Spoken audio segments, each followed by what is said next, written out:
Everyone, welcome back to my channel. My name is Resham Gupta और मैं आज डिस्कस करने वाली हूँ आपके साथ फ्योर की 6th प्रिंसिपल, जो कि है subordination of individual interest over general interest.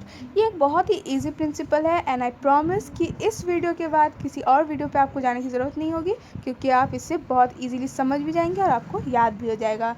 So start करते हैं।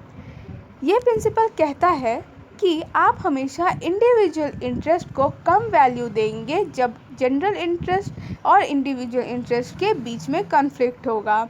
सबऑर्डिनेशन यहाँ पे कहता है वैल्यू लेस, यानी लेस वैल्यू देना इंडिविजुअल को जनरल इंटरेस्ट के कंपेयर में।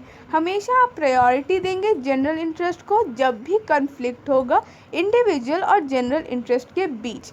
सी, इंडिविजुअल इंटरेस्ट क्या है? इंडिविजुअल इंटरेस्ट है हमारे पर्सनल ऑब्जेक्टिव।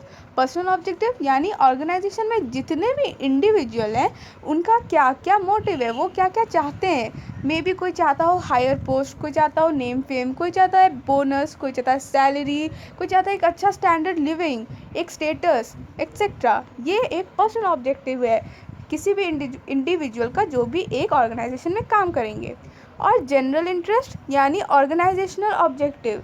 एक ऑर्गेनाइजेशन की क्या क्या ऑब्जेक्टिव होती है कि वो मार्केट में सर्वाइव कर सके, वो एक अच्छा प्रॉफिट कमा सके और उसका ग्रोथ होता रहे। सो जब भी ऑर्गेनाइजेशनल और इंडिविजुअल इंटरेस्ट आपके सामने आए और आप दोनों पूरा कर सकते हैं और उससे कोई हार्म नहीं है आपके जनरल इंटरेस्ट को यानी ऑर्गेनाइजेशनल ऑब्जेक्टिव को, तब आप जनरल इंटरेस्ट को भी पूरा कर सकते हैं और इंडिविजुअल इंटरेस्ट को भी। लेकिन कोई इंडिविजुअल इंटरेस्ट ऐसा है जिसके कारण पूरा होने से आपका ऑर्गेनाइजेशनल ऑब्जेक्टिव यानी जनरल इंटरेस्ट सफ़र कर सकता है, तो आप हमेशा जनरल इंटरेस्ट को प्रायोरिटी देंगे, उस इंडिविजुअल इंटरेस्ट को नहीं पूरा करेंगे। सो ये बहुत ही सिंपल था। आई थिंक कि आप समझ गए होंगे और मैं इसे दो और एग्जाम्पल से समझाती हूँ। सपोज़ पहला एग्जाम्पल, कोई अगर हमारे ऑर्गेनाइजेशन में बहुत लॉस चल रहा है, लॉस की स्थिति में चल रहा है, हम लोग का ऑर्गेनाइजेशन ज़्यादा प्रॉफिट नहीं हो रहे और कोई इंडिविजुअल बोनस मांग रहा है या फिर हायर सैलरी मांग रहा है, तो यहाँ तो ऑलरेडी ऑर्गेनाइजेशन सर्वाइव करना चाह रहा है, उसके पास उतना प्रॉफिट आ ही नहीं रहा कि वो उतना पे करे अपने किसी इंडिविजुअल को, और किसी एक को करेगा तो उसे सभी को करना पड़ेगा, सब उससे मांग करने आएंगे। तो इधर आप उस इंडिविजुअल इंटरेस्ट को पूरा नहीं करेंगे क्योंकि इसके कारण आपका जनरल इंटरेस्ट सफ़र करेगा। दूसरा एग्जाम्पल लेते हैं। सपोज़ कोई एम्प्लॉयर है, कोई एम्प्लॉयर ए अपने बेटे को चाहता है एक पोस्ट देना, एक हायर पोस्ट देना, और कहता है अगर उसे वो पोस्ट नहीं मिला तो वो उस ऑर्गेनाइजेशन में काम नहीं करेगा। बट वो पर्टिकुलर एम्प्लॉयर ए बहुत ही अच्छा है और उसके कारण बहुत ही बेनिफिट होता है ऑर्गेनाइजेशन को। और सेकेंड चीज़ है कि उसमें एक एम्प्लॉय ऐसा भी है उस ऑर्गेनाइजेशन में जो उस पोस्ट के लिए फ़िट बैठता है, बट वहीं उनका बेटा बिल्कुल फिट नहीं बैठता, वो उतना कैपेबल नहीं है, उतना एबल नहीं है। तो यहाँ ऑर्गेनाइजेशन क्या करेगी? यहाँ ऑर्गेनाइजेशन जनरल इंटरेस्ट को प्रमोट करने के लिए उस पर्टिकुलर एम्प्लॉय को वो पोस्ट देगी जिसको वो डिज़र्व करता है। वो जनरल इंटरेस्ट ए का पूरा नहीं करेगी और भले ही वो छोड़ के चले जाएं, बट वो पहले जनरल इंटरेस्ट देखेगी। आई थिंक कि आप समझ गए होंगे। आगे बढ़ते हैं। ऑर्गेनाइजेशनल रिसोर्सेज, जैसे कि कोई टीचर हैं, वो अपने बेटे को ज़ेरॉक्स करवाना है उनका बेटे का कुछ, तो ऑर्गेनाइजेशन के रिसोर्स यूज़ कर रहे हैं, अपने स्कूल का ही पेपर यूज़ कर रहे हैं। तो ये भी नहीं होना चाहिए, इतना भी नहीं, इस चीज़ का भी ध्यान रखना चाहिए कि ऑर्गेनाइजेशन का रिसोर्स को हम यूज़ ना करें, ऑर्गेनाइजेशनल रिसोर्स को हम यूज़ ना करें अपने पर्सनल पर्पस के लिए, क्योंकि इससे में भी बहुत सारे प्रॉब्लम हो सकते हैं।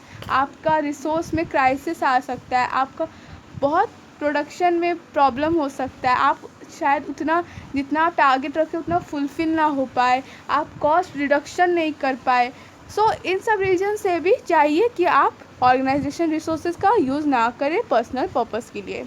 और आपको ये सब चीज़ कैसे आप समझिएगा कि कहीं जनरल इंटरेस्ट को सैक्रिफाइस तो नहीं किया जा रहा इंडिविजुअल इंटरेस्ट को पूरा करने के लिए, कहीं ऑर्गेनाइजेशन का रिसोर्स तो नहीं हो रहा पर्सनल पर्पस के लिए। तो वो करने के लिए आपको कांस्टेंट सुपरविजन रखना ज़रूरी है, ताकि आप प्रिवेंट कर सके कि पर्सनल इंटरेस्ट को बढ़ावा मिलने से। यानी कि अगर आप हर वक्त नज़र रखिएगा अपने ऑर्गेनाइजेशन में, तो कोई भी लोग पर्सनल ऑब्जेक्टिव को पूरा करने से पहले सोचेंगे। अगर आप नहीं रखिएगा सुपरवाइज नहीं रखिएगा, नज़र नहीं रखिएगा, तो हो सकता है कि आपसे चोरी छुपे वहाँ जनरल इंटरेस्ट को सैक्रिफाइस करके पर्सनल इंटरेस्ट पूरा किया जा रहा हो।